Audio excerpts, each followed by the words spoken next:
Коронавирус деген бұл ауыр вирус, қорқудың қажеті жоқ. Қашан ауырып қалам деп ойлап жүргенше осыны жасау керек. Тәжірибе көрсетіп отыр, вакцинациядан кейін ауырса да, ол ауру жеңіл түрде өтеді. Сондықтан қорықпай, халқымыз осыны жасау керек. Сегодня я получил вакцинацию. Врачи это поддерживали.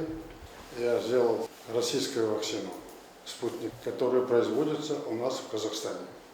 Я призываю наших граждан сделать вакцину, не бояться. Год назад переболел, как вы помните. Вакцина российского производства «Спутник» имеет эффективность 92%. Сейчас, когда к нам залезл индийский штамм, очень важно, чтобы люди вакцинировались. Не надо бояться.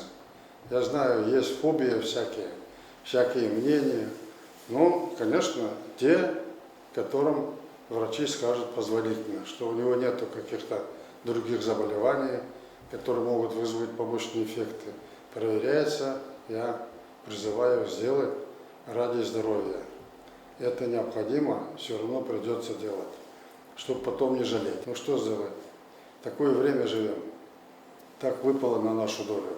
Надо спокойно всем вместе это пережить и беречь себя. Я всем желаю искреннего здоровья, и чтобы нигде, ни в какой семье люди не страдали, не теряли своих близких. Всего доброго.